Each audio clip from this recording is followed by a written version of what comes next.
Pad Thai is widely considered the national dish of Thailand, but many Thais would argue that Pad Krapao, a dish made with stir-fried ground beef and holy basil, served with rice and fried egg, is the true national dish of the country. But one thing we can all agree on is that Pad Thai is perhaps Thailand's most popular food worldwide. The dish is made with stir-fried rice noodles, eggs, veggies, a sauce made with a blend of sour tamarind and other spices, which is usually finished with a topping of peanuts. If you are interested in learning how to make Pad Thai step by step, you should check out this vlog right here. It is actually quite simple to make and is quite delicious. It has an interesting blend of sweet and savory, but what's more interesting is how the dish became famous. To understand the history of Pad Thai, we have to talk about a guy called Plak Phabom Songkran, aka Phabom. See, Phabom was a member of Thailand's first political party and a military leader in the Siamese Revolution of 1932 that was responsible for ending Thailand's monarchy. In 1938, Phabom became Prime Minister of Thailand and established a de facto military dictatorship, partly inspired by the Italian fascist Benito Mussolini. Although Phabom had so much power, he was worried about colonization. Thailand, known as Siam back then, was not colonized, but it was surrounded by French and British colonies. Till this day, Thailand is the only Southeast Asian country that was never colonized. Now, the actual reason for this is very complex, but if you're interested in learning more, you can check out this video by a channel called Knowledge GI. I think they do a great job in explaining it. Anyway, to forge the country's national identity and secure his position, Phabom launched a campaign known as the Thai Cultural Revolution. That included a series of cultural mandates, including changing the country's name from Siam to Thailand and creating a national dish. And this is where, ladies and gentlemen, Pad Thai comes into the picture.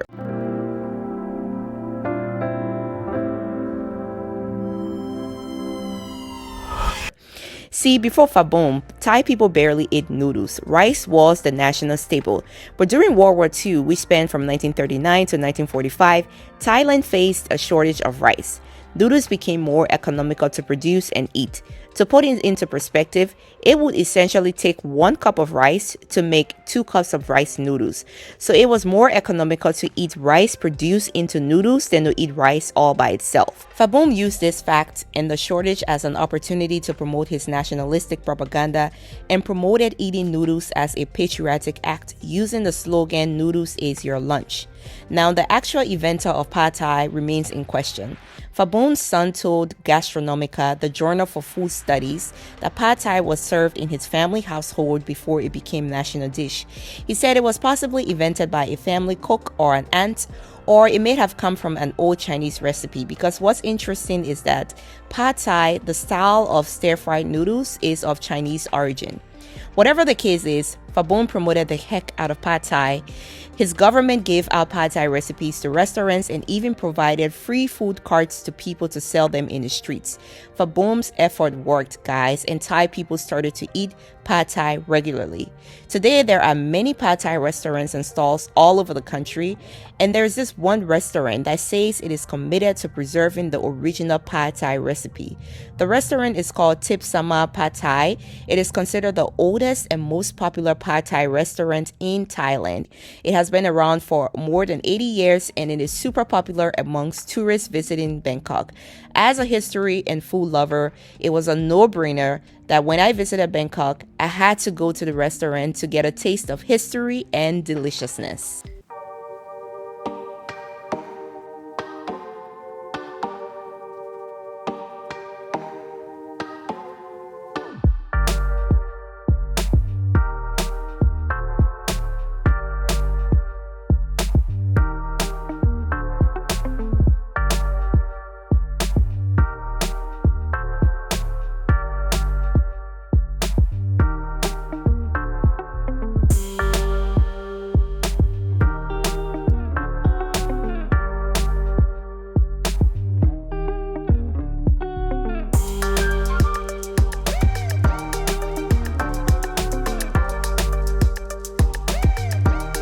So this restaurant is located on Mahachai Road, and I have to cross the street in order to get there.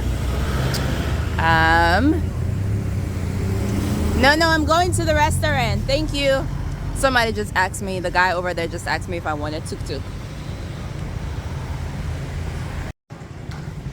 Okay guys, so this is the outside of the restaurant. You can already see there is a long line wait of people here to try this food. So I am going to try to figure out how this works, if I need to grab a menu or something like that, and I'm going to come back because I see people with their menus. Excuse me.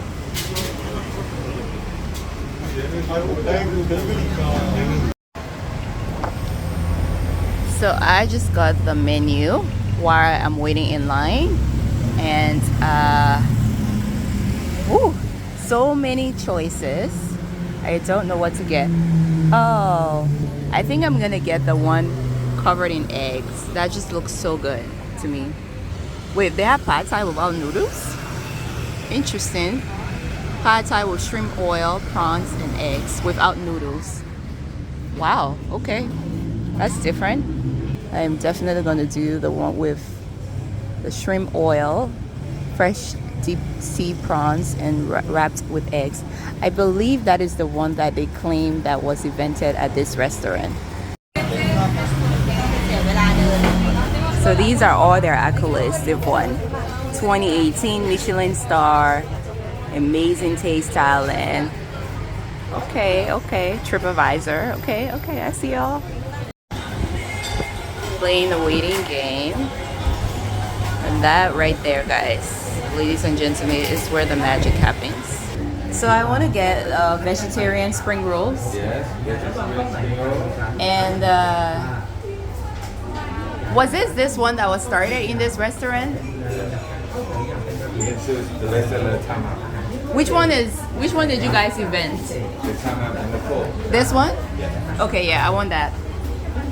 For the drink? And for the drink, you guys have cocktails? No cocktails? Okay. I will do. You have a honey lemon Thai tea? No honey lemon Thai tea. He's like, read a menu, lady. I'll do coconut juice. Fresh coconut and the fruit? Yes. This one? Yes. Thank you. Yes, thank you.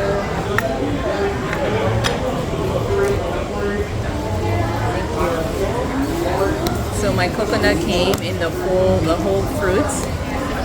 Oh man, guys, trying to record in a restaurant has been one of my biggest challenges. But it's a young one, super fresh though. Looking good. So as you guys just saw, this restaurant doesn't have a wide variety of items on their menu because they are a pad thai specialty restaurant. That's why they have a variation of pad thai dishes, including pad thai without noodles, which I found to be very interesting. As you guys also saw, they have won a number of awards, including a Michelin star in 2018. Michelin star is a prestigious award that is given to restaurants based on a couple of criteria, including quality of ingredients, harmony of flavors, mastery of technique, and consistency across the menu and over time. What's also impressive is that this restaurant has pretty good reviews on the internet. So for example, they have a 4.1 star out of 9K reviews on Google reviews and 4 stars out of 2,000 plus reviews on TripAdvisor. I think it's a quite impressive ratio, but going into the restaurant, I tried not to read the reviews because I didn't want anything to cloud my judgment. I wanted to be surprised, if you will, and I wanted to rate them based on my own criteria. So I'm not a pad thai connoisseur or expert by any means, but here's the thing. I went there, I spent my money, so I have stake in the game. So I'm rating this restaurant based on 5 criteria, and this is a criteria that I typically use to rate other restaurants that I've been to. So here we go. Presentation, taste, customer service, and cleanliness. So when it comes to presentation, this is a solid 10 over 10 for me. The whole thing about wrapping the noodles in egg and like having to open up the egg to get to the noodles, I think that's an experience in and of itself. It was just so cool to me. I love the fact that they served the coconut juice in the actual coconut, so it didn't come in any bottle or anything like that. I also really love how presentable the spring rolls were. It was definitely different from like spring rolls you would would get anywhere. So I thought that added to the uniqueness of the experience. So definitely a 10 over 10. Okay, when it comes to taste, this is where I feel like they dipped a little bit. The pad thai was too sweet for me, like really overpowering. But here's the thing though, I blame myself a little bit because when I first started eating it, I didn't add all the vegetables and all the ingredients. Actually, one of the waiters saw me eating it how I was eating it, and he came and told me, he was like, I highly recommend that you add the vegetables. You will actually enjoy it. Excuse me, sorry to interrupt, and actually you can put everything this one for together pad thai. Oh, put it together? It's amazing. For this one is garlic shot, you can rip it. And this one is a banana flour. Okay. Amazing. And this one again is perfect. And mix together. Okay. Do you already have peanut yet? Yes, I have peanut. Thank you.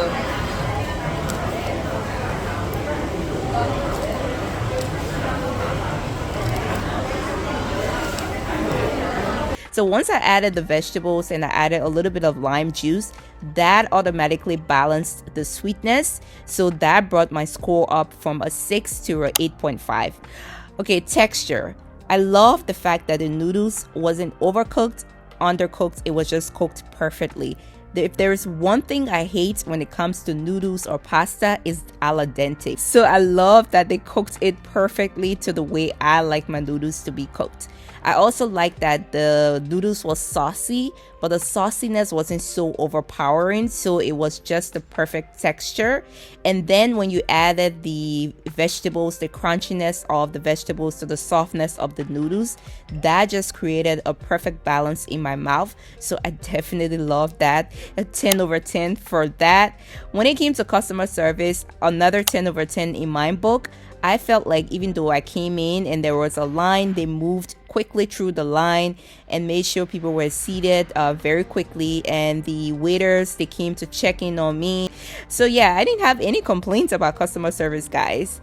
Okay, cleanliness, I will also give them a 10 over 10. Now, granted, I really wasn't sitting there trying to find dirt or anything like that.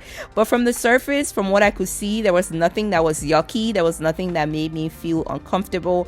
I actually enjoyed and liked the feel and the atmosphere of the place. So I had no complaints on that. So overall, I will say I will give them a solid 9 over 10. Now, they are not the best pad thai that I've ever had. The best pad thai I've ever had was in Chiang Mai.